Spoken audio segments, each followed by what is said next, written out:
I'm just going to keep on working as hard as I can around the priorities that the American people care about.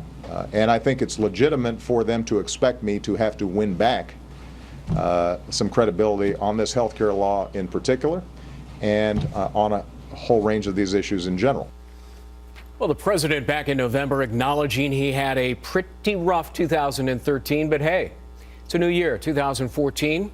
And the president is looking to make a comeback. Can he do it? Is he equipped to do it? Mary Catherine Ham is editor-at-large of HotAir.com and a Fox News contributor.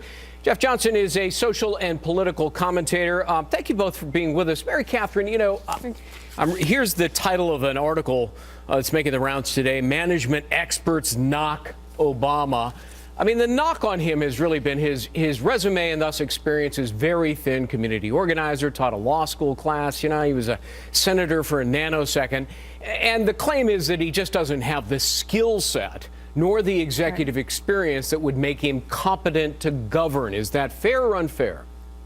Well, first of all, we all make resolutions, so we'll see what 2014 looks like. A lot of our resolutions fall through, so we'll see what it looks like for Obama as well. Look, I think it's interesting to watch what were criticisms of Obama 4 years ago about Obama and Obamacare itself become part of the mainstream media's discussion now that the rubber has really hit the road on Obamacare. And you see that actual lack of managerial experience or executive experience can make a difference in how these policies work. I think David Gergen, no right-wing hero, in the Politico piece says it best, and I'm paraphrasing, but he says, look, there's a lot of emphasis on passing a law, sort of high-fiving and patting our backs for doing something good and helping people, but there's not as much emphasis on executing that law. That's what we've seen here. There was a criticism of Obama when he came into the White House, and it turns out that it actually matters in people's lives when they try to do these giant, complicated things.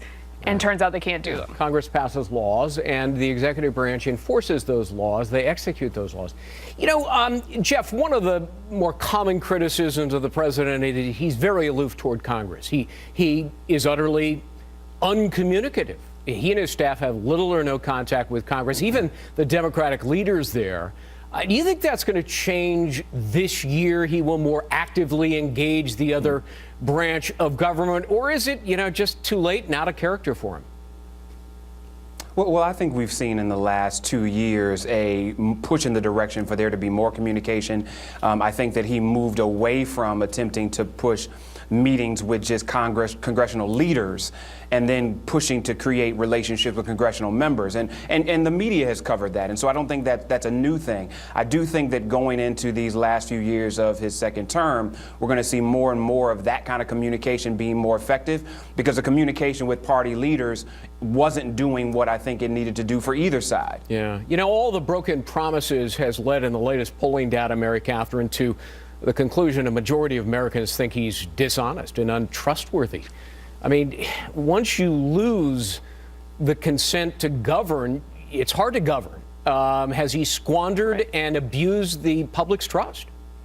Well, I mean, I think the fact that you can keep your plan if you want to keep your plan was the lie of the year, even by PolitiFact, who had formally called it true, is evidence that this is really hitting people, and they're noticing that these two things are not lining up. And this is the problem. If he wants to have a better year by communicating more, which I think could help with individual congressional members if he wanted to do that, you have to deal with the fact that when he says things, people think, are you going to follow through on this? Are you capable of following through on this, or are you telling me the truth? And his go-to approach to pivoting or to making turning over a new leaf for himself is to give a big speech. I'm sure he'll try that, but the American people have heard a lot of big speeches from him, including many with the lie of the year in it. So they think to themselves, why am I supposed to believe you this time? And that's a problem for him. Jeff? Yeah, but let's also deal with the reality, because I think one of the problems with the Politico piece is that it deals with this whole notion of, well, let me finish, because it deals with the reality of managing within a corporate space. That piece doesn't at all deal with the realities of a political environment. It doesn't deal with the fact that a corporate CEO doesn't have to deal with a board of directors who in many cases doesn't want the same thing at all that he or she wants. And so President Obama clearly has made some mistakes. The administration has admittedly made mistakes, not just as it relates to Obamacare, but in other aspects of the administration. But let's also deal with the reality that there is a Congress that fights tooth and nail at every step against almost everything this president does. And in no corporate environment is there a CEO, unless they're under a hostile takeover, is going to have to deal with that same reality. Catherine, you know, I mean, some very accomplished American presidents that were Democrats, Right. accomplished in terms of legislation, were Bill Clinton, Lyndon Johnson, and these guys really engaged Congress. I mean, Lyndon Johnson was famous for twisting arms and bending ears. And, you know, Bill Clinton would be on the phone in the middle of the night to congressional leaders. I mean, he was constantly talking to them and trying to persuade them. This president never does that. So, again, he doesn't even socialize with these people. And, you know, in Washington, all of that counts.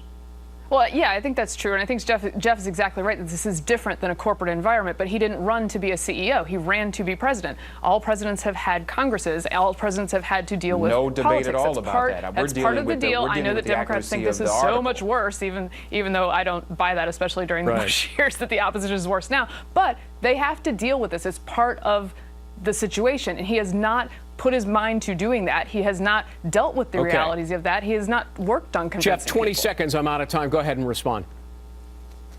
This president, I think, came into office saying that he wanted to do things differently. He attempted to engage both sides of the aisle and in many cases was shown a level of disrespect that most presidents haven't been. But at the end of the day, I think we're seeing a different kind of Republican Party that isn't willing to deal make as much as the ones that Clinton saw in particular. And we're seeing a president who's not very good at enacting laws Jeff and then Johnson, ignores them when he can't. Mary Catherine Ham, good to see you both. Thanks very much for being with us.